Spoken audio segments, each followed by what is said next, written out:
청년 대국민 소통장 청국장 109회를 지금부터 시작합니다. 반갑습니다.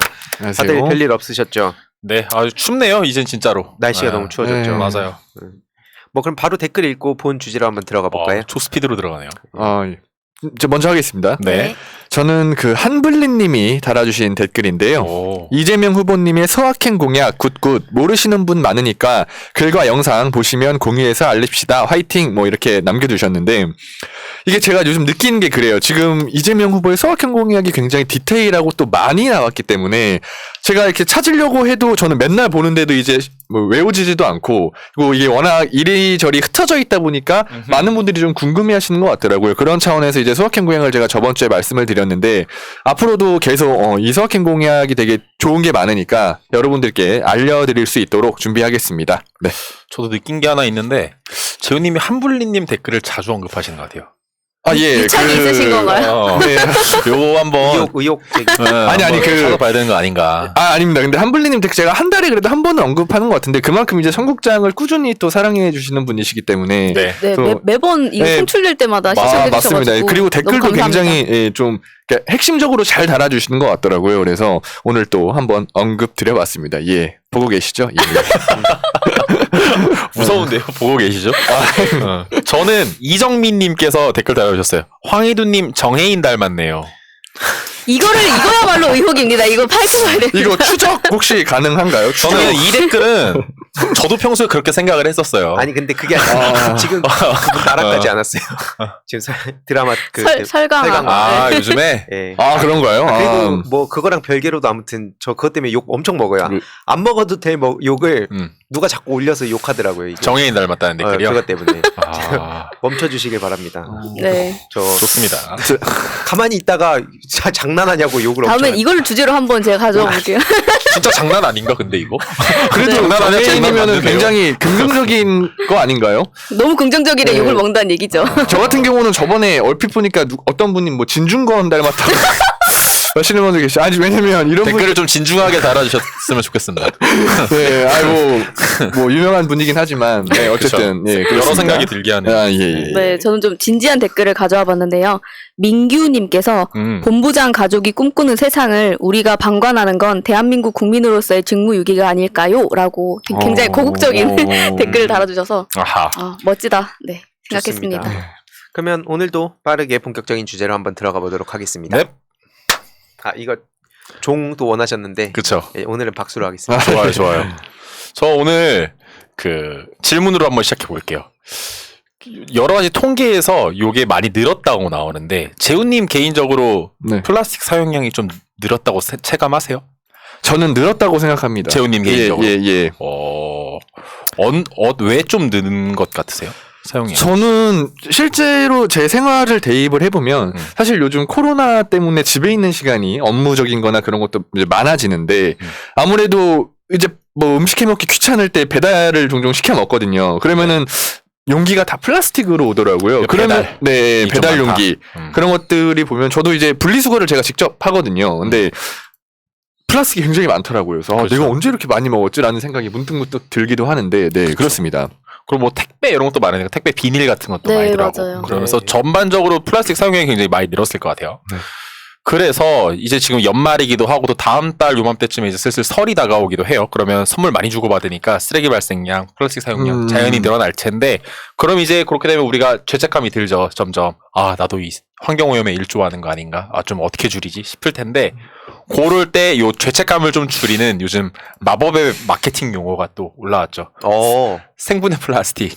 왠지 생분해 플라스틱이라고 하면 친환경적일 것 같고 내가 자연을 덜 훼손시킬 것 같다. 이거 약간 녹색 성장 비슷한 느낌인데. 약간 그린워싱. 그린워싱에 좀 포함이 잘못하면 그러니까. 될 수가 있죠. 무분별하게 이제 이 마케팅 용어가 남용되거나 그래서 소비자들이 많이 물건을 사게 되면은 그린워싱에 포함이 될 수 있는데 요 마법의 마케팅 용어에 대해서 저는 좀 생각이 여러 가지가 좀 있거든요.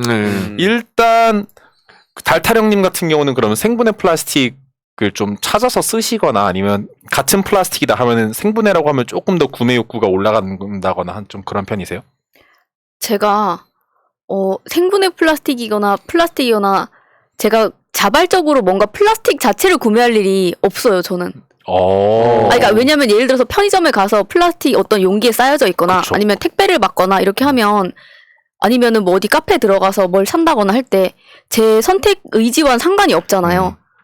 그러다 보니까 생분해 플라스틱을 제가 선택할 일은 거의 없고 그리고 제가 얼마 전은 아니고 좀 됐는데 그때 생분해 플라스틱이 무조건적인 친환경적인 것이 아니다라는 걸 제가 어디서 봐가지고 그렇죠. 오히려 이게 뭐 재활용할 때 분리수거나 이런 거 할 때 굉장히 더 이 처리하는 과정에서 좀 불편함이 또 있다는 얘기도 많이 들은 것 같아요. 그쵸, 그래서 그쵸. 그렇죠. 그러면 재훈님 같은 경우 이 생분해 플라스틱 얘기 들으면 어떤 이미지가 좀 떠오르세요? 이게 그러니까 플라스틱이라는 게 들어가잖아요, 일단. 그렇죠. 그러면은 일단 플라스틱 아닌가요? 제가 생분해 플라스틱을 잘 몰라서. 근데 일단은 플라스틱이라는 게 들어가니까 그래도 뭐 이게 플라스틱의 종류 아닐까 그런 생각이 드는데. 아, 그래도 우리는 생각이 좀 많아서 그런지 되게 친환경적인 것 같아요. 이런 답변은 또 잘 안 나와요. 되게 친환경적인 것 같아요. 하여튼 이런 게 있어야 진행이 되지 않겠습니까? 방송이 만든 그 애물 담습니다. 그러면 퀴즈를 하나 얘기하고 바로 본론으로 넘어가면 분리배출할 때 방금 달태랑님이 살짝 언급해 주셨는데 생분해 플라스틱은 플라스틱에 버려야 될까요? 아닐까요? 아니다. 아니다. 재훈님은? 저도 아니다라고 생각합니다. 왜냐면 앞에 이 생분해라는 게 들어가기 때문에 이 생분해하면 뭔가 분해될 수 있는 약간 그런 곳에다가 버려야 되지 않을까요? 분해될 수 있는 곳? 예, 예를 들어서 뭐 일반 쓰레기라든지 아니면 뭐 필름지도 또 따로 모아놓잖아요. 필름지는 또 재활용이 아닌가? 아무튼 그건 제가 잘 모르겠는데 네. 아무튼 필름지 쪽 아니면 뭐 일반 재활용, 일반 쓰레기. 일반 쓰레기. 예. 맞아요. 이렇게 쉽게 넘어가면 안 되는데 그냥 쉽게 갈게요. 다 맞췄으니까. 그래요? 저는 반대 의견 낼라 했는데 또 이게 됐네요. 그렇죠. 예. 어차피 여기 또 방송이 만든 클리셰를 그대로 하실 것 같아서 일반 쓰레기로 버려야 돼요. 종량제 봉투에다가 버려야 돼요. 생분해 플라스틱 같은 경우는. 왜냐하면 그 플라스틱 원료가 기본적으로 석유인데 그 이론적으로는 플라스틱을 모아서 얘네를 녹이면 원료인 석유로 돌아가는 거예요. 네. 석유로 만들었으니까. 그러면 그 석유를 다시 플라스틱으로 만들 수가 있는 건데 그런 걸 이제 물질 재활용이라고 하는데 근데 플라스틱이 모인 데에 플라스틱이 아닌 원료가 섞이면 그건 그 자체로 이제 불순물이 되어버리는 거라 생분해고 뭐고 석유로 만든 그 동일한 그 원료로 만든 제품이 아니라면은 섞어서 버리면 안 되기 때문에 분리배출할 때 생분해 플라스틱 같은 경우는 그냥 일반 쓰레기로 버려야 된다. 왜 라벨 떼어서 버리는 것처럼 라벨도 라벨과 페트병과 그 물질이 다르기 때문에 그렇죠. 떼서 버리라는 거잖아요. 그거랑 같은 의미로 보시면 될 것 같아요. 그러면 이게 생분해 플라스틱 같은 경우는 석유로 만드는 생분해 플라스틱도 있고 또 뭐 옥수수, 또 사탕수수 같은 바이오 원료로 만드는 플라스틱도 있는데 보통 이제 우리가 생각할 때 생분해 플라스틱 같은 경우는 생분해니까 땅에 묻으면 되지 않을까? 싶어요. 생분해니까 땅에 묻었을 때 다시 땅으로 돌아가야 되는 거 아니에요? 네. 시체 썩는 것처럼. 그런데 그러려면 이제 조건이 있다는 거. 뭐 아주 다 동일하진 않지만 우리가 PLA라는 그 물질을 가장 많이 사용해요. 바이오 플라스틱으로 해서. 그래서 뭐 친환경 플라스틱입니다 하면서 마케팅하는 페이지 들어가 보면은 PLA를 사용하고 있습니다가 가장 흔하게 보여요. 근데 이 PLA가 이 아예 그 자연으로 돌아가려면 그 분자 상태로 돌아간다가 적합할 것 같은데 분자 상태로 돌아가려면 58도의 온도 이상에서 그리고 습도 70% 이상에서 6개월 정도 있어야 되는 거예요. 처리할 만한 별도의 어떤 장치가 필요한 것 같은데요? 그런 거겠죠. 그 자연에 이런 조건이 있나? 없죠. 없죠. 네. 그러면 자연에 이런 조건이 없는데 땅에 그냥 PLA를 묻어버리면 얘는 생분해가 돼서 분자 상태로 돌아가는 게 아니라 그냥 잘게 쪼개서 미세 플라스틱 되는 것밖에 안 되는 거거든요. 네. 그렇게 되면 우리가 생각하는 생분해라는 이미지와는 좀 괴리감이 이제 있는 거죠. 근데 그 생분해 플라스틱이 일반 플라스틱보다 만드는 과정에서 예를 들어서 제가 예전에 어떤 옥수수를 이용한 뭔가 좀 친환경적인 물질을 만들었다고 하는데 네. 실제로는 그거를 생산하는 과정에서 더 많은 탄소나 뭐 불순물들이 더 나와서 환경에 더 안 좋다 이런 얘기도 제가 본 적이 있거든요. 근데 생분해 플라스틱을 제조하는 과정은 또 어떤지. 그러니까요. 이걸 다 파고들면 너무 좋겠는데 이런 걸 또 낱낱이 연구한 자료들을 찾는 것도 너무 힘들어요. 연구가 있나 싶기도 하고 어떻게 보면 업계의 비밀 같은 거 플라스틱이기도 하잖아요. 네. 그래서 뭐 갑론을박이 있긴 한데 또 이런 생분해 플라스틱 생산하시는 분들이나 좀 옹호하시는 분들은 요 생분해 플라스틱을 만들 때 그 탄소 배출량이 일반적인 석유로 만드는 플라스틱보다 좀 적다 이런 얘기가 있기도 해요. 근데 그게 또 적다고 하더라도 예를 들어서 방금 말씀하신 옥수수로 이제 플라스틱을 만들어요. 그러면 그 옥수수를 생산해야 되잖아요. 네. 그럼 그렇죠. 그 옥수수를 생산하려고 또 숲을 밀어버려요. 그럼 뭐가 더 친환경적인 거지?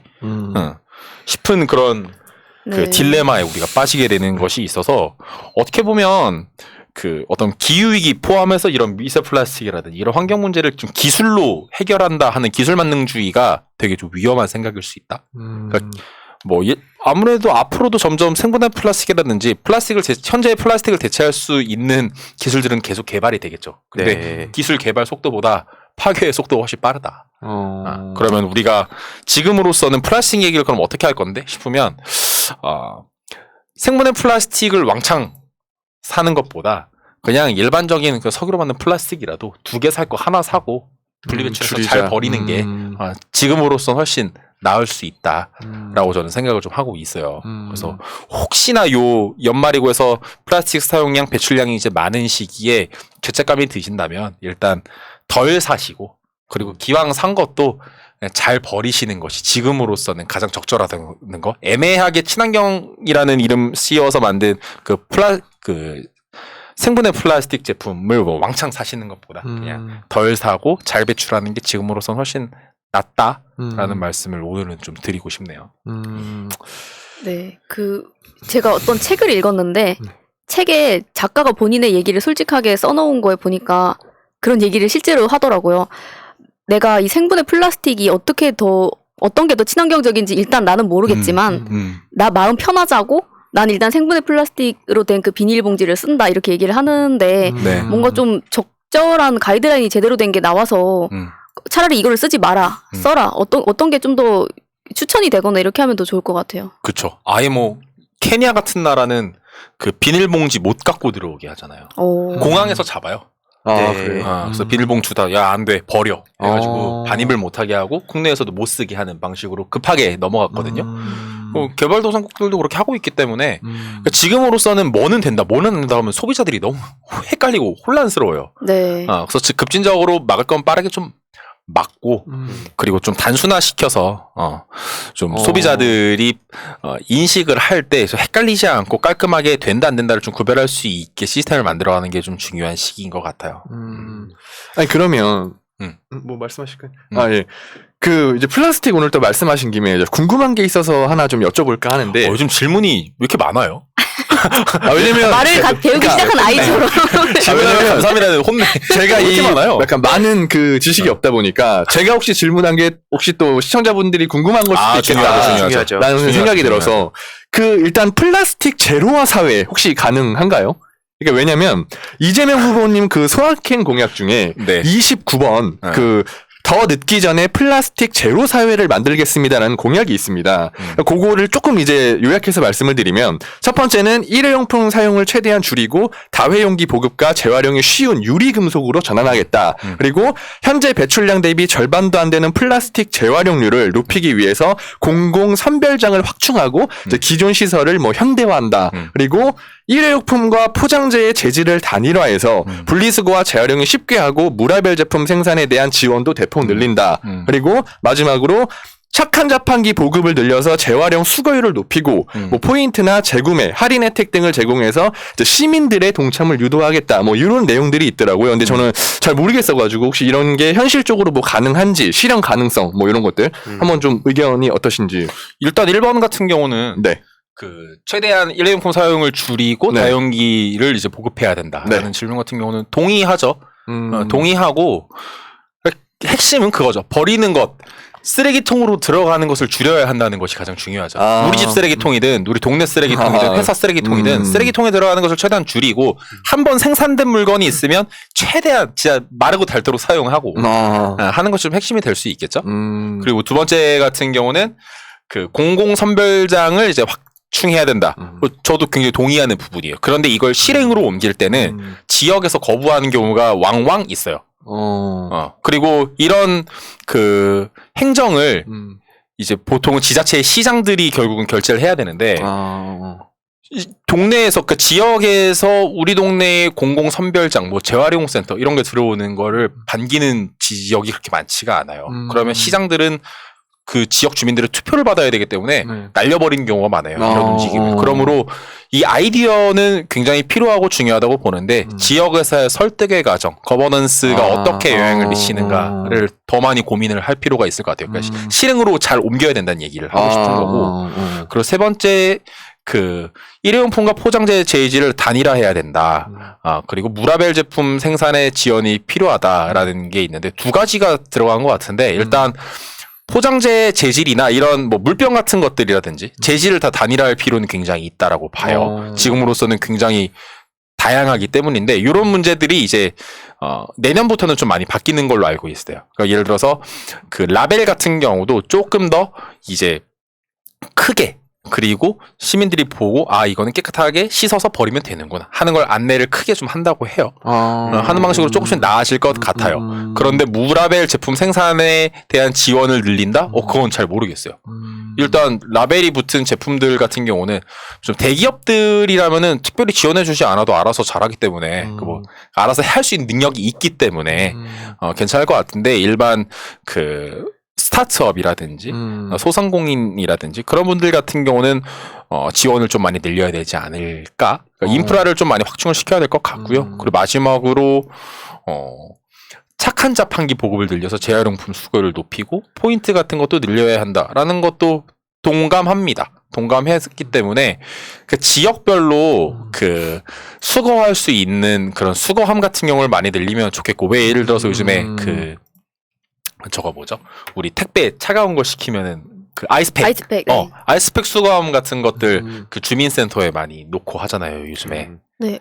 저는 얼마 전에 이제 먹을 걸 주문했는데 그냥 물 생수병을 얼린 거를 같이 왔더라고요. 그런 식으로 사용을 하면 좋을 것 같은데 저는 굳이 아이스팩을 왜 그렇게 많이들 사용하는지 모르겠어요. 업체들도. 네. 그렇죠. 다음에 그럼 그거에 대해서도 한번 얘기를 하는 걸로 하면 좋겠습니다. 네, 그런 것도 좋을 것 같고 일단은 좀 그렇게 지역에서부터 먼저 좀 그 지역 단위로 분리 배출할 수 있고 수거할 수 있는 자판기라든지 그런 인프라가 많이 확충이 좀 될 필요가 있을 것 같고 또 뭐 에코마일리지 같은 것에 방금 말씀하신 것들 그런 그 자판기에다가 잘 버리면은 마일리지를 좀 주는 방식으로 시민 동참을 유도하는 것도 필요할 것 같고 하지만 제일 중요한 건 덜 만들고 일단 만들어진 건 잘 쓰고 덜 버리는 것이 가장 필요하다라는 생각에는 변함없을 것 같습니다. 네, 좋습니다. 아무튼 뭐 앞으로 전할 내용들이 참 많을 것 같고 오늘도 유익한 소식 감사드립니다. 감사합니다. 네. 제가 오늘 준비한 내용은 그 윤석열 지지율 관련해서 온라인 커뮤니티의 반응 등을 좀 이렇게 요약해서 말씀을 드릴까 하는데 요즘 확실히 요즘 선거, 그러니까 제가 옛날 선거는 뭐 관심이 잘 없었어가지고 모르겠지만 요즘은 굉장히 온라인이 활발한 것 같아요. 제가 느끼기에. 그러니까 여론 등이나 이런 것도 온라인상에 굉장히 뭐 조회수라던가 반응들이 굉장히 뜨거운 그런 모습인데 일단 제가 이제 윤석열 지지율 관련해서 요즘 계속 모든 커뮤니티를 모니터링을 하다가 조금 재밌는 것들이 있어서 말씀을 좀 드릴까 합니다. 일단 첫 번째는 다들 아시는 것처럼 김건희 관련 얘기인데요. 굉장히 뜨거워요. 이건 제가 이슈를 쫓아가기도 굉장히 힘들더라고요. 워낙 뭐 하루에 하나씩 뭐가 터지니까. 근데 어쨌든 모든 게 다 가짜인 김건희, 그러니까 이력, 경력, 학력 뭐 이런 것들이 다 허위로 드러나면서 대다수의 커뮤니티에서 이제는 쉴드가 불가능한 상황까지 지금 갔다고 보시면 좋을 것 같아요. 엄청난 이 비난의 목소리와 함께 오히려 이걸 쉴드 치려는 이준석, 뭐 김종인, 특히 김재원 뭐 이런 사람들까지 욕을 먹고 있는 그런 상황이고 이 김건희 관련해서는 조금 특이한 부분이 뭐냐면 윤석열을 유일하게 지지하는 커뮤니티가 있어요. 엠팍. 엠팍에서 원래 김건희 허위 관련해서 뭐가 터질 때 조금씩 쉴드를 치는 모습이 보여졌었는데 이게 지금 뭐 예를 들어서 뭐 뉴욕 다음에 뭐 허위 뭐 박사학위 막 이런 것들이 삼성미술관 막 그런 것들 계속 터지니까 이제는 내부에서 논쟁이 계속 벌어지기도 하고 그 커뮤니티 내부에서 네, 커뮤니티 내부에서 그리고 심지어는 이제 쉴드 칠 게 없으니까 이런 말이 나오고 있어요. 김건희 사진을 놓고 젊어 보이신다. 고우시다. 그러니까 이런 말들이 나올 정도로 네. 이제는 그러니까 좀 사실 이 지지층 내부에서도 좀 약간 논쟁도 많이 벌어지고 내부에 약간 분열이 요 소재로 생기는 중이다. 그러니까 지지율에 큰 타격이 있어 보인다라는 아하. 말씀을 좀 드리고 싶고요. 네. 두 번째는 이제 윤석열 사과 관련인데 이 김건희 관련 사과문을 발표하면서 1분짜리 네. 그거 발표하면서도 A4 용지 들고 읽는 듯한 부분 그리고 이거에 대해서 사과하는데 그냥 무심한 듯 뭐 화가 난 듯 죄송합니다 하고 그냥 후딱 나가는 모습 뭐 기자들이 불러도 그냥 반응이 없고 가는 태도 이런 것들이 이제 또 억지 사과다 무능함 태도 지적들이 생기면서 일반 유저들도 이거는 진짜 내가 사과로 받아들이면 내가 바보가 되는 거 아닌가?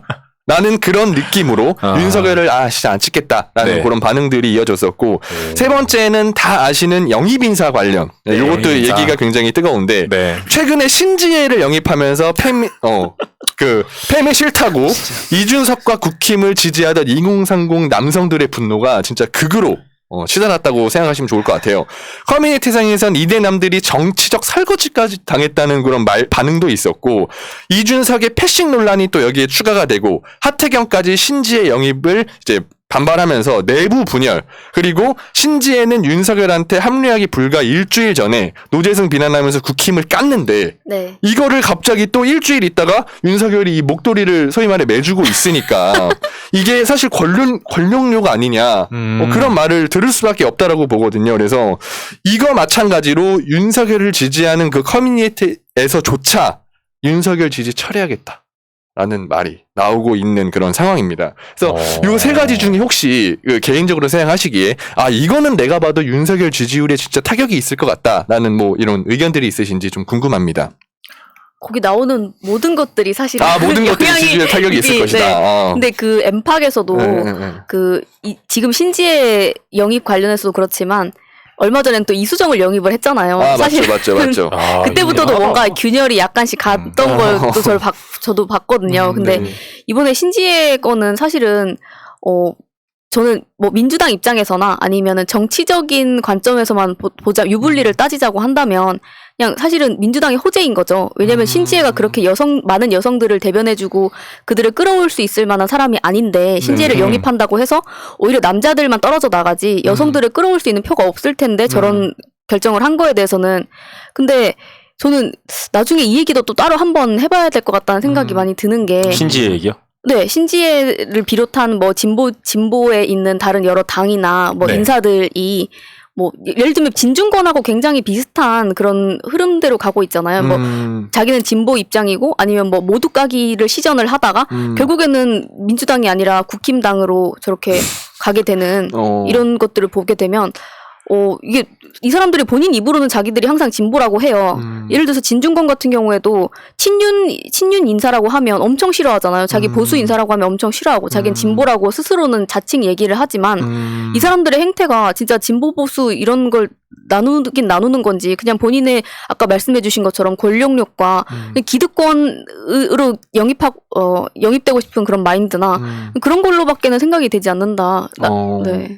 그러니까 사실 저는 이 남성이기 때문에 여성들이 활동하는 이 반응은 솔직히 저는 잘 모르겠는데 이 커뮤니티에서 올라온 거 보니까 그런 것들이 있더라고. 여성분들도 이 신지혜 영입에 대해서 막 지지를 하지 않고 막 그런 반응들이 있더라고요. 근데 제가 궁금한 게 뭐냐면 이게 어쨌든 신지혜 이분은 약간 여성을 계속 대변하는 막 그런 그러니까 근데 저는 그래서 류호정, 장혜영, 신지혜 이런 사람들 있지만 이 사람들이 대변한다고 하는 여성이 굉장히 극소수라고 저는 생각을 하고 있어요.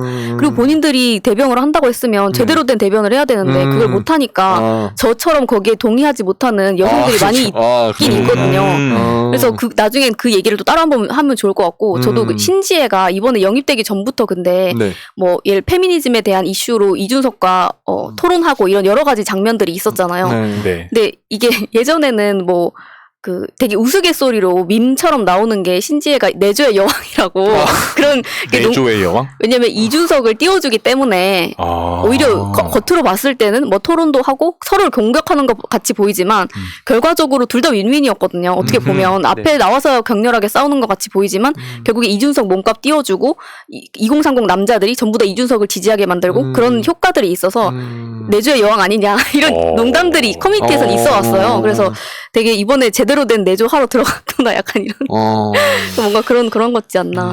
네, 이건 우스갯소리긴 하지만 네. 좀 아쉬워요. 어쨌든 간에 이분이 뭐 페미니스트이기도 하지만 환경운동을 하겠다고 녹색당에서 또 중요한 역할을 맡아서 해왔던 분인데 지금 국민의힘에서 내건 환경에 대한 그 공약이 이게 환경운동의 관점에서 수용하기 힘든 부분들로 점철되어 있어서 이분이 이걸 어떻게 받아들이고 들어갔을까 싶기도 하고. 본인도 근데 절대 국힘은 페미니즘의 대안이 될 수 없다라고 본인 입으로도 얘기한 바 있는 것처럼 본인이 그걸 몰라서 그럴까 과연 하는 생각이 많이 들어요. 그러니까 그런 얘기가 있더라고요. 뭐 이게 나갈 때는 또 하루하루 너무 많은 소식이 터지니까 어떻게 될지 모르겠지만 촬영일 기준으로 봤을 때는 그 뭐 내각제에 대한 얘기, 김한길 픽으로 와서 그 신지혜 씨 같은 경우에도 본인은 윤석열 선대위에 왔지만 국민의힘에 입당할 생각은 없다. 여전히 제3지대에 대한 얘기를 하면서 뭐 심상정 그 총리, 그다음에 뭐 안철수 서울시장 뭐 이런 얘기를 또 하더라고요. 그러니까 지금 그러면서 툭툭 김종인 씨가 최근에 다른 차원에서 내각제를 한번 던졌고 이 퍼즐들을 맞춰봤을 때 지금 그런 식으로 지금 뭐 판을 그려가는 거 아니냐라는 얘기가 나오고 있고 어느 정도 설득력이 있다고 생각은 합니다. 진짜 근데 저는 약간 정치 낭인이라고 봐요. 그런 데서 계속 자기 이름을 내세우고 팔면서 어쨌든 계속 몸값 올리고 여기저기 까면서 옮겨 다니는 게 그냥 정치 낭인이라고밖에는 보이지가 않습니다. 저도 뭐 간단히만 말씀드리면 제가 현실 정치에 안 들어가는 게 원래 다른 목표라든지 해야 할 일이 있다고 생각해서 그런 것도 있지만 제가 만약에 지난 총선 때 뭐 개인적인 욕심을 내서 만약에 배지를 달았다면 그랬으면은 이 전체 이 시각이라고 해야 될까요? 저도 뭐 운동을 열심히 했다 뭐 이런 건 아니지만 뭐 학교 가짜 대학이랑도 싸우고 이런저런 시민단체에서도 또 활동도 하고 했는데 그렇게 해봐라 저런 사람들 다 자기 정치하려고 하는 거 아니냐라는 얘기가 또 있어요. 물론 그거를 신경 쓰냐 마냐 또 이런 얘기로 가면 또 다른 얘기지만 어쨌든 중요한 거는 행보 하나하나를 그렇게 좀 신중하게 했으면 좋겠다. 그래서 설령 제가 현실 정치의 뜻이 있었다 하더라도 지난 총선 때는 제가 정치인이 되는 그 로드가 더 안 좋다고 생각을 하고 진영 전체를 좀 생각했으면 좋겠어요. 청년들이. 이건 다른 당도 마찬가지고 민주당도 마찬가지인데 자기 혼자 돋보이고 싶고 자기 혼자 주목받고 싶어가지고 자기 욕망도 못 이기고 눈앞에 있는 거 그냥 쫓다가 결국엔 진영 자체를 망치는 거고 당을 망치는 거거든요. 저는 그런 사람들 무개념이라고 얘기합니다. 여태까지 본인이 근데 추구하는 가치가 당위적으로 좋다고 해서 그 사람을 비판하면 마치 그 당위를 반대하는 사람인 것처럼 프레임을 몰아가는 거. 진짜 비겁한 거고요. 저런 사람들은 퇴출돼야 된다고 봅니다. 개인적으로. 네. 왜냐면 그 신지혜가 옮겨갈 때도 뭐 다른 사람들이나 뭐 조직이나 이런 거 없이 본인 혼자 갔잖아요. 근데 애초에 저는 본인의 당이나 뭐 그런 거를 생각할 여력도 없이 왜냐면 사실은 진보 진영에서도 노동이던 뭐 아까 말하던 뭐 페미니즘이나 인권이나 여러 가지 가치들이 있는데 어떻게 보면은 저는 이 진보에 있는 범진보에 있는 이런 가치들이나 뭐 이런 당들이 많이 무너졌다고 생각이 되는 게 사실은 녹색당이었으면 녹색당에 맞는 후보를 냈어야죠. 근데 페미니스트 대통령이 되겠습니다라고 하는 게 웃기잖아요. 근데 얼마 전에도 보면은 그 기본소득당에서도 페미니스트 시장을 내겠다고 후보를 냈어요. 모두가 다 그냥 페미니즘 일색이잖아요. 사실은 어떤 게 제대로 된 진보의 가치인지 나아가야 될 가치인 건지 제대로 고민하지 않고 그냥 사회적으로 핫한 이슈에만 뛰어들어가지고 그걸 파리하는 게 아닌가 하는 생각이 좀 많이 듭니다. 그럴 수도 있겠네요. 저는 환경적으로 계속 생각하게 돼요. 진짜 이분 탈핵해야 된다 하고 원자력 발전 반대했던 분인데 국민의힘은 원자력 되게 옹호하고 찬성하는 탄소 중심. 탄소 중심이고. 근데 이제 주목받을 수 있는 좋은 자리가 있으니까 간 거 아닐까요? 그러니까 다행히 이분이 본인이 그런 뭐 페미니즘이나 환경운동가를 표방을 한 거지 페미니즘이나 환경운동의 대표성을 갖고 있는 분이라고 생각은 들지 않아서 그러니까 이분이 이렇게 행보를 보여주는 것 자체가 그 전에 있었던 우리 어떤 운동의 그 판이라던가 페미니즘의 판에 뭐 많은 변화를 줄 것 같지는 않아서 좀 다행스럽다고 해야 되나 그렇기는 한데 좀 안타깝기는 해요. 요 선택 자체는 좀 개인적으로 좀 안타깝기는 해요. 네, 그래서 다들 제가 말씀드린 이 세 가지가 다 이제 윤석열 지지율에 영향이 있을 것이라고 보시는 것 같은데, 일단 제가 또 사진을 하나 준비를 했어요. 이게 뭐냐면, 이 각자 이 지지층들을 대상으로, 이재명 지지층, 윤석열 지지층 대상으로 이 온라인 그 여론조사를 한 건데, 이재명 후보의 아들 불법 도박 논란에 대해서는 이재명 지지층의 72%가 이건 영향을 미치지 않을 것이다. 라는 이런 지지층이 굉장히 단단한 모습이 있더라고요.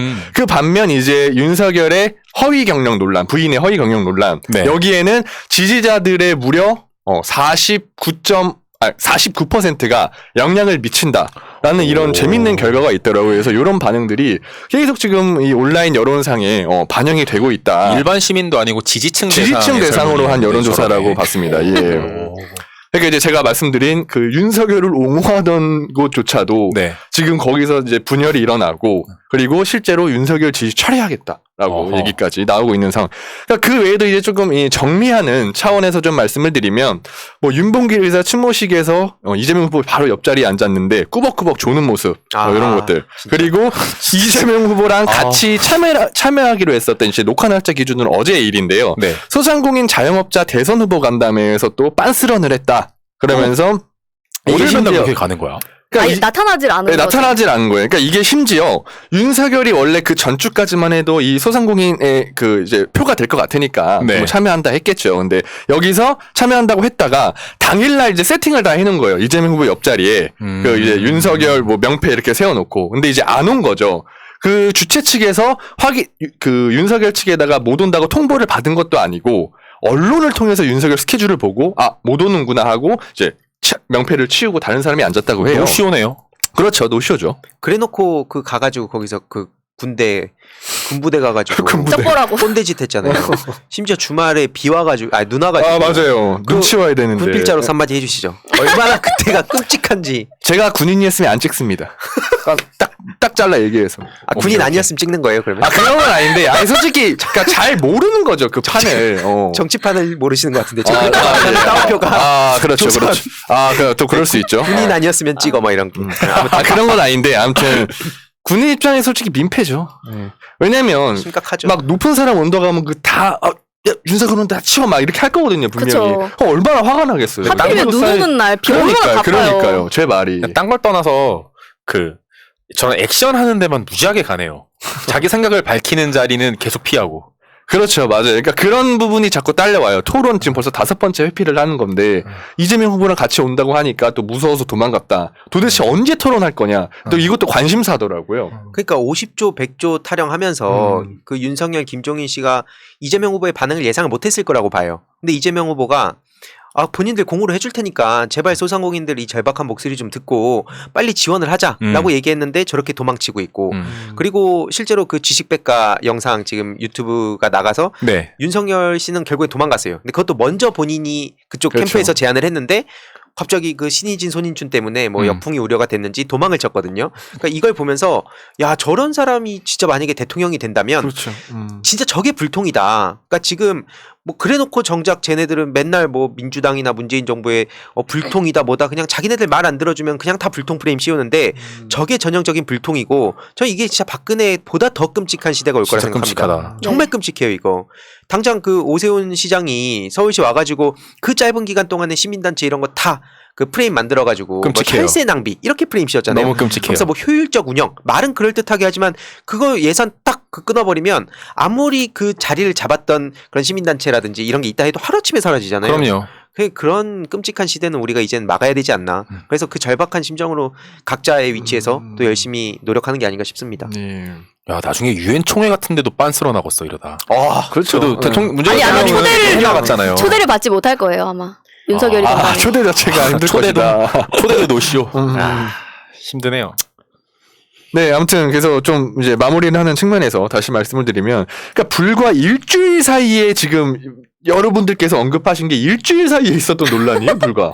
이게 뭐 윤석열의 역대 논란도 아니고 일주일 사이에. 그만큼 지금 정말 일반 시민들도 정말 공감하지 못할 만한 그런 일들이 되게 많았고 온라인상의 여론에서 이제 비난하는 목소리가 점점 더 높아지고 있는 그런 상황이라고 보시면 좋을 것 같고 아마 다음 주에도 또 이런 일들이 있지 않을까 예상합니다. 여러 가지 그렇겠네요. 일들이. 그래서 계속해서 여러분들께 소식 전달해 드리는 걸로 말씀드리겠습니다. 감사합니다.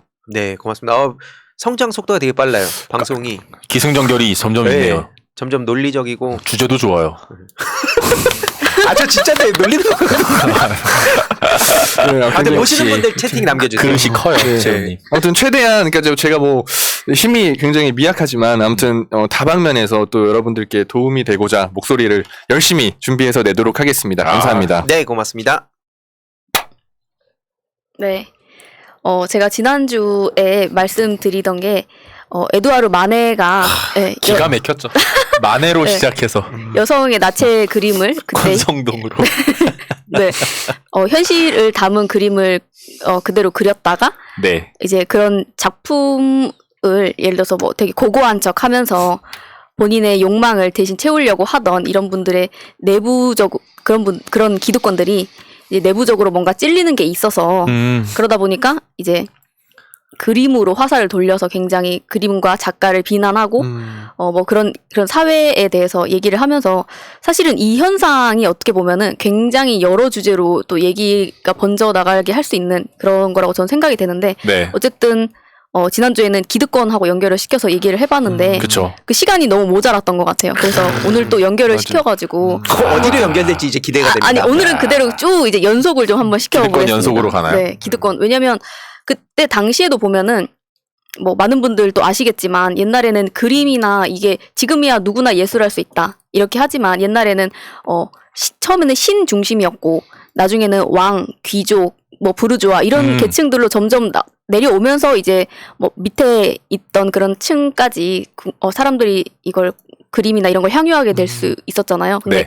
이제 그때 당시에는 이제 그림을 사실은 보던 사람들이 대부분 다 어쨌든 좀 그림을 볼 수 있을 만한 정도의 층의 사람들이었으니까 이제 기득권이라고 보고 이제 기득권의 얘기를 좀 이어가 보려고 하는데 12월 달에 돼서 이재명 후보가 서울대에서 강연한 거를 다들 보셨을 거예요.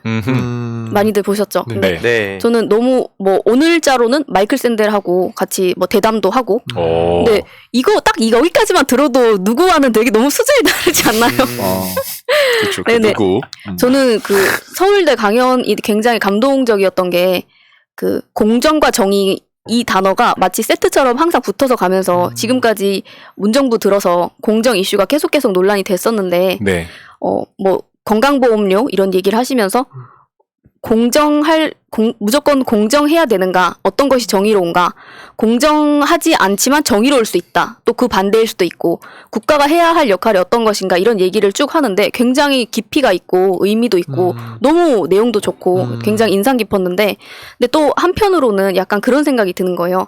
대부분 지금 서울대, 뭐 연고대, 좋은 서울에 있는 대학에 가는 사람들이 굉장히 뭐 어쨌든 어느 정도 요즘엔 잘 사는 사람들이 가게 되잖아요. 수저가 좋죠. 네. 예전처럼 뭐 개천에서 욕나고 공부 잘해서 사다리를 올라가고 이런 경우가 많이 적어지다 보니까 아마 그래서 뭐 이재명 후보가 그런 얘기를 한 것 같은데 여러분은 부모가 잘 살아서 뭐 2%로 대출을 받을 수 있지만 그렇지 않은 사람들이 많다 뭐 이런 식의 금융 얘기를 또 끌어와서 했는데 네. 저는 들으면서 그 사람들이 못 살게 된 이유랄까? 경위랄까? 이거를 좀 더 얘기를 해줬으면 어쩔까 하는 생각이 많이 들었어요. 못 왜냐면 살게 된 이유. 네, 이거는 제 개인적인 경험이었는데 네. 저는 뭐 한 10대랑 20대 초반인가 그 정도까지는 예를 들어서 못 사는 사람들이 어린 아이들은 자기가 선택하지 않았는데 태어났을 때 그 가정에 따라서 선택이 되는 거니까 뭐 거기에 대한 선택권이 아예 없다고 보고 한 40, 50대, 뭐 5, 60대 이렇게 넘어가면서 어쨌든 계속 일을 하고 뭔가를 읽어내잖아요. 네. 그래서 저는 예를 들어서 아예 그렇게 못 살면 자식을 낳고 이런 문제에 대해 있어서도 좀 더 신중해야 되지 않나? 좀 어떻게 보면 굉장히 보수적인 생각이었죠. 그리고 그때는 어느 정도 자기 나이에 그러니까 인생에 책임을 져야 되는 사람들이 네. 너무 무책임한 거에 대해서는 가난도 어떻게 보면은 이제 감수를 해야 되는 거 아닌가라는 생각을 할 때가 있었어요, 개인적으로. 근데 제가 예전에 한번 어떤 다큐멘터리 같은 걸 보고 나니까 제가 살다가 어떤 곳으로 이사를 했는데 심지어 제가 살던 곳 인근에서 있던 소식을 다큐멘터리로 본 거죠. 그때 이제 가정에서 엄마는 안 계시고 아빠 혼자서 자식 2명을 키우는데 아빠는 눈이 안 보이시나 귀가 안 들리시나 아무튼 그래가지고 이제 시장에서 뻥튀기를 파시고 네. 그리고 아이들은 있는데 이제 그때만 해도 그 카드 있잖아요. 어린이들이 뭐랄까 먹을 수 있는 그런 네. 수급을 위한 네. 뭐 기초생활자들 수급자들을 위한 복지 카드 같은 거 그런 걸로 이제 뭐 편의점에서 먹을 수 있는 건 굉장히 한정적이고 금액도 작고 그런 걸로 식사를 해결하고 이런 걸 보면서 아 이게 내가 알던 세상이 너무 다가 아니구나 하는 생각이 많이 들면서 엄청 반성을 많이 했어요. 그렇죠. 이때까지 내가 너무 어떻게 보면 그때까지만 해도 저도 굉장히 좀 왼쪽에 있다고 생각이 될 그런 사람이었는데도 불구하고 내가 아직도 모르는 세상이 많이 있구나. 그래서 제가 느낄 때는 솔직히 말하면 저한테는 너무나 울림이 큰 그런 강연이었는데 어떤 사람들은 못 살아서 그렇게 뭐 일수라고 할까요? 그런 금융권을 이용하게 되는 사람들이 왜 그렇게 못 살까라는 근본적인 물음이 있잖아요. 예를 들자면. 그래서 그 부분에 대한 이해가 좀 있을까 하는 사실 우려랄까? 좀 그런 건 있었어요. 왜냐면 제가 뭐 독립유공자 관련된 펀딩도 하고 프로젝트도 하고 이렇게 해봤던 경험에 의해서도 보면 사람들이 왜 못 사는지 이해를 잘 못하더라고요. 못 사는 사람들이 왜 못 살게 됐는지, 왜 그 금융권을 이용할 수밖에 없는 사정이 어째서 있는가에 대한 좀 상황에 대한 이해랄까, 뭐 공감이랄까 이런 부분이 좀 부족한 사람들이 제 주변에도 은근히 많고, 네. 왜냐면 저는 기본적으로 뭐 모든 사람들이 마찬가지라고 생각을 해요. 저부터도 그렇고 그 상황이 돼보지 않고는 사실은 완벽한 공감을 이뤄낼 수는 없다고 생각을 하는데 그나마 뭐 공부하고 노력하고 그래서 이해를 하려고 하던 부분인데 그나마 그 사람들이 어떤 얘기를 했을 때 그래서 이런 거에 대한 공감을 끌어낼 수 있을까? 약간 이런 고민을 좀 하게 되더라고요. 이야기로 진짜 그 공감대를 끌어내는 것도 되게 어려운 일인 것 같아요. 그쵸. 예를 들어서 저 같은 경우는 원래 지금도 하는 일이지만 원래 제가 하는 일이 이제 개발도상국에서 이런 일을 하는 거니까 개발도상국에서도 가장 빈곤한 지역에 가서 그들의 삶의 질을 높이는 일이 원래 제 그 직업이기 때문에. 그런데 사실 TV 틀어보면 아시겠지만 빈곤 포르노라고 하죠.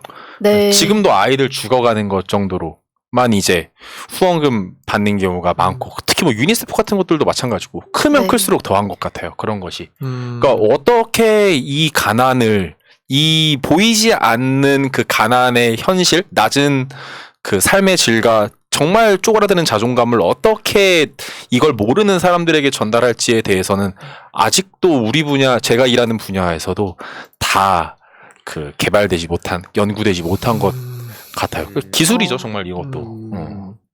그래서 지난주에 말씀드렸던 내용하고 좀 연결을 시켜보자면은 어쨌든 기득권을 가지고 있는 사람들은 본인의 기득권이라는 것조차 별로 인지하지 못하고 살아가니까 근데 그런 상황에서 좀 본인보다 처지가 어려운 사람들의 얘기를 하면 열심히 살고 열심히 돈 벌었어야지 왜 그래? 라고 얘기를 하게 되는 상황들이 또 생길 수도 있으니까 그래서 지난주에는 좀 사소한 것부터 기득권을 가지고 있는 사람들의 마인드가 어떤 건지를 한번 생각을 해보고 이번 주에는 그런 사람들을 또 어떻게 해서 이걸 좀 이해를 시킬 수 있을까 하는 생각을 하다 보니까 그걸 연결을 시켜서 얘기를 할 수 있을 것 같아서 안 그러면 각자 또 예를 들어서 내가 못 느꼈지만 이런 건 기득권이 될 수 있겠다라든지 아니면 내가 기득권이라는 걸 깨달았을 경우나 아니면 누군가를 깨닫게 했던 경험이나 혹시 이런 거 있으신지.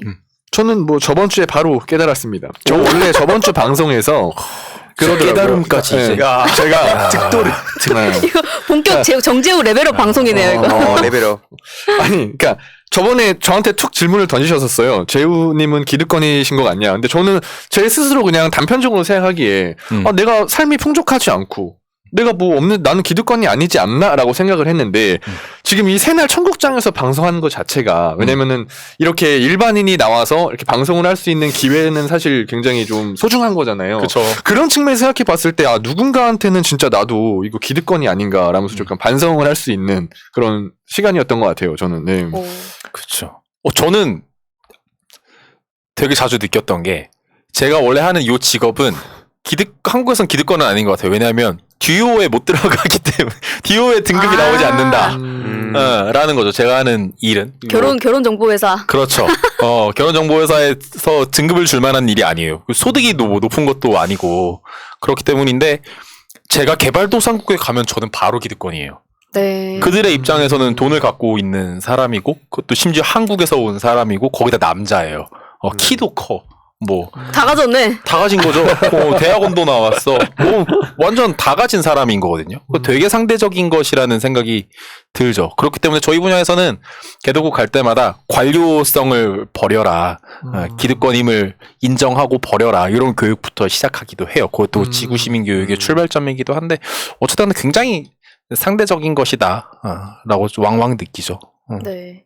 저는 개인적으로 저도 예전에는 이재명 후보에 대해서 잘 몰랐는데 어쨌든 후보가 되면서 그 사람에 대한 얘기가 많이 나오다 보니까 이제 그 사람의 개인사나 뭐 어렸을 때 공장에 다닐 때 일이나 뭐 이런 것들이 계속 나오잖아요. 들어보면은 뭐 그 자서전이 지금 새날 패밀리 채널에도 계속 올라오고 있는데 너무 눈물 날 정도거든요. 근데 이 이미지를 그래서 되게 어떻게 보면은 뭐 언더독이라고 해서 이거를 뭐 좀 전략적으로 이용하려고 하는 그런 게 있을지도 또 모르겠지만 네. 너무 이 사람 자체가 저는 좀 진정성이라고 봤어요. 진심이고 자기 인생 자체고 뭐 많은 분들이 또 분석을 하실 때도 이분이 얘기를 할 때 그들이라고 얘기하지 않고 항상 노동자들이나 이런 분들하고 우리들이라고 표현을 해서 네.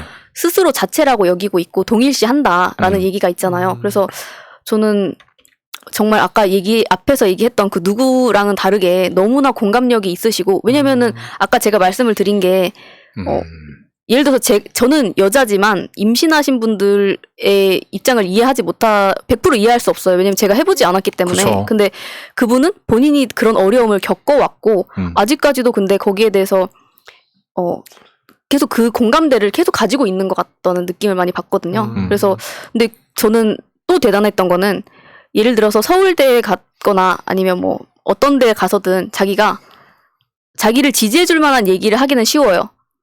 그래서 윤석열 같은 경우에는 여기 갔을 때 저 얘기하고 저기 갔을 때 저 얘기하고 대구 가가지고는 딴 지역 욕하고 뭐 이런 식으로 계속 말을 바꿨잖아요. 네. 근데 거기서도 자기 표 떨어질지 아닐지도 어찌 모르는데 그런 얘기를 하면서 여러분들의 부모는 뭐 잘 살아서 그거에 대해서 이해를 못할 수도 있지만이라고 그런 얘기를 솔직하게 드러내는 게 굉장히 큰 용기이고 대단하지 않나 하는 생각을 많이 했습니다. 그래서 그리고 본인이 시장이 되고 뭐 도지사가 되고 하면서도 어떻게 보면 굉장히 기득권인데 거기에 대한 거를 그 권한을 남용하지 않았다는 거. 본인의 뭐 가족이나 친척이나 가까운 사람들이 그걸 가까이 하지 못하도록 엄청 막았다고 하거든요. 그래서 그 사람을 또 보면서 기득권에 대한 생각을 또 한번 다시 하게 되더라고요. 그렇죠. 뭐 기득권이라고 뭐 욕하고 이런 게 아닌 건데 사실. 그쵸. 사실 세종대왕님도 기득권이었잖아요. 그렇게 따지면 진짜. 네. 근데 기득권이지만 자기가 자기 자리에서 자기만 생각하는 게 아니었으니까 그 자리에서 할 도리를 다 하고 자기 외의 사람들을까지 다 챙기는 넓은 생각을 하는 홍익인간의 정신을 가졌던 분이니까 그분을 우리가 일개 기득권으로 칭하는 게 아니라 기득권인 줄도 모르잖아요. 그냥 우리 역사상 제일 위대한 분이라고 우리로 품지. 네. 그 기득권이라고 다 욕하는 게 사실 아닌 거고. 넌 기득권이고 넌 아니야. 그렇게 해석할 게 아니라 너는 너의 소임을 다 다하지 않고 있어. 뭐 이런 식으로 조금 더 해석하는 게 낫지 않을까 싶기도 하고 그렇더라고요. 네. 그래서 저도 약간 비슷한 맥락인지는 모르겠지만 자꾸 사과를 하라고 하는데 사실은 사과가 문제가 아니라 법적인 책임이 문제인 거잖아요. 어떻게 보면은 자꾸 거기에 뭐 사과도 물론 중요하지만 중요하죠. 그거는 그 사람의 태도를 보는 거고 태도부터 안 됐다라는 뭐 도덕적인 책임에 대해서도 얘기를 해야겠지만 어쨌든 법적으로 이 사람이 역사에 남아야 된다. 왜냐면 지금 아까 뭐 이 후보자가 가서 강연했을 때 공정과 정의에 대한 이슈가 아직까지도 핫하고 뭐 문정부가 처음에 그 얘기를 할 수밖에 없었던 게 그때가 너무 정의롭지 못하고 공정하지 못한 상황이었잖아요. 그러다 보니까 그게 시대 정신이 된 거고 계속 이어져 나오고 있는 건데 윤 후보가 만약에 된다고 하면 아까 얘기하신 것처럼 뭐 박근혜 때보다 더 심하고 오히려 6년 전으로 되돌리는 꼴이죠, 이거는. 네. 맞습니다. 저도 뭐 맥락에 맞는 얘기일지는 모르겠는데 저는 달타령님이 말씀해주신 거 들으면 저는 기본소득이 생각났어요. 네. 그러니까 그런 어려운 사람들한테 어떤 이 최소한의 보장 같은 걸 해주면서 이 구조적인 형태를 바꾸는 거죠. 그러면서 이제 그 경제 선순환하면서 성장률의 기 어떻게 보면 그런 것도 어렵게 사는 사람한테 이 뭐랄까 복지를 해줌으로써 그 사람들이 또 새로운 변화할 수 있는 그런 그 형태를 그런 마련하지 않나 그런 생각이 들면서 저는 뭐 기본소득 지지자긴 하지만 네, 그래서 갑자기 그런 생각이 들었습니다. 아, 이래서 기본소득이 저도 그 생각 되게 많이 했어요. 공감해요. 엄청. 그렇습니까? 사실 기본소득 같은 경우는 복지의 혜택을 베푼다의 시각이 아니라 시민이 시민에 응당한 권리를 가져간다라는 시각으로 가는 네. 것이기 때문에 기존의 복지의 관점에서 봤을 땐 당연히 이건 야 어떻게 이재용도 한 달에 50만 원 받고 나도 50만 원 받아? 에 이제 얘기할 게 없는데 아니야 우리 모두 다 이 정도의 돈을 받을 수 있는 인간다운 삶을 살 만한 권리가 있어. 네 권리 챙겨가라고 가면 얘기가 좀 달라지는 거거든요. 네. 그런데 그런 것들을 지금 후보님이 설명을 꾸준하게 잘 하면서 정책적으로도 가져오시지 않았나 싶은 생각이에요. 네, 뭐 저도 완벽하다고 드리는 말씀은 아니고 그쵸. 또 좀 그쵸. 뭐 정책에 있어서도 어떤 부분은 또 마음에 드는 것도 있고 안 드는 것도 있고 그쵸, 그렇긴 그럼요. 하지만 맞아. 어쨌든 기본소득 같은 경우에는 경제 정책으로서도 그렇고 네. 그리고 뭐 조세 저항에 대한 문제를 해결하는 거에 있어서도 그렇고 저도 진짜 꼭 필요한 것이라고 생각이 됩니다. 일단 오늘은 그래서 이대로 마무리하겠습니다. 아 역시. 네. 그러면 뭐 하실 말씀 있으세요? 오늘도 시간 가는 줄 몰랐네요. 너무 재밌어가지고. 오늘도 레벨업이라고 하는 줄 그러니까 알고 오늘도 레벨업 구독해달라는 줄 알고. 아니 그 이슈 레벨업으로 바꿨습니다. 아, 이슈 레벨업으로 예, 바꿨습니까? 왜냐면은 제 채널을 보고 오늘도 레벨이 무슨 뜻이야라고 말씀해 주시는 게임 분들이 방송으로 계셔서 사용할 수도 있겠다. 그럴 수 있습니다. 그래서 아무튼 이슈 레벨업을 바꿨는데 또 이렇게 물어보시니까 또 제가 너무 이게 홍보하는 그림으로 가는 것 같아요. 아니 이름 밑에다 적어놨는데 뭐라고 아 그런가요? 아 예예. 나오네요 저렇게. 나오네. 감사합니다. 예예. 이제 아무튼 그래서 연기까지 잘하시네. 다 잘하네요 이제. 예. 요즘 그래서 아무튼 청취자 너무 재밌는 것 같아요. 시간이 후딱 근데 지나갔는데요. 요즘 저도 되게 좋은 게 네. 이 방송 나가고 댓글들 하나하나 보면 뭐 비판도 당연히 있죠. 뭐 비판 없이 성장할 수 없다 생각하는데 이 채널 그러니까 채널을 구독한 지 오래된 분들도 네. 최근에 계속 유입이 되고 있고 맞아요. 한번 보니까 너무 좋다. 이런 방송이 있었냐 이런 반응을 보면서 전 가장 기쁘더라고요. 아. 다른 내용들 뭐 디테일한 내용에 대해서 칭찬하고 뭐 어쩌다 이런 거보다도 이 방송이 되게 유익하다. 설령 생각하는 게 때로는 다 다를 수 있겠죠. 모든 생각이 우리가 다 같을 수는 없지만 매번 그렇게 다양한 분들이 유입되고 또 그 과정에서 서로 같이 성장하는 느낌이 들어서 앞으로 우리 청년들의 목소리를 계속 전해드리고 싶다. 뭐 이런 생각이 듭니다. 맞아요. 네, 저 하나 말씀드리고 싶은 게 네. 시청자분들한테 좀 요청드리고 싶은 게 다음 주 이제 곧 연말이잖아요. 네. 그래서 결산하는 차원 그리고 오. 방송 나갈 때는 이제 아마 연초가 될 것 같은데 그래서 어허. 여러 가지 얘기를 해볼 수 있도록 예를 들어서 뭐 2021년 한 해 동안 굉장히 기억에 남는 뭐 정치적인 사건이나 이슈나 아니면은 뭐 인물이나 굉장히 예를 들어서 웃겼던 사람이라든지 웃겼던 사람. 예, 예를 들어서 앞가짐길을 능가할 만한 누군가가 있었다 뭐 이런 식의 얘기들을 한번 해주시면은 그런 걸 또 잘 정리해가지고 방송에 반영해보도록 하겠습니다. 좋습니다. 웃겼더니 웃긴 사람이에요? 우스운 사람이에요? 아니면 둘 다인가? 둘 다 괜찮습니다. 네. 우스운 사람도 달라서 괜찮고 우스운 사람과 웃긴 웃기는 사람도 거죠? 괜찮고 네. 좋습니다. 알겠습니다. 아무튼 오늘 방송도 여기서 마무리하고 또 다음 주에 알찬 내용으로 찾아뵙겠습니다. 네. 다음 주 토요일 저녁 9시 많은 시청 부탁드릴게요. 오늘도 감사합니다. 감사합니다. 현재로 저들을 물리치자. 바이러스에게는 마스크가 없다. 어서 가자 바이러스보다 먼저. 그러니 내일보다 먼저 가자. 우리들의 희망을 형제이게 하자. 설령 그것이 내일이라 해도 현재로 저들을 물리치자. 바이러스에게는 마스크가 없다. 어서 가자 바이러스보다 먼저. 바이러스에게는 마스크가 없다. 어서 가자 바이러스보다 먼저.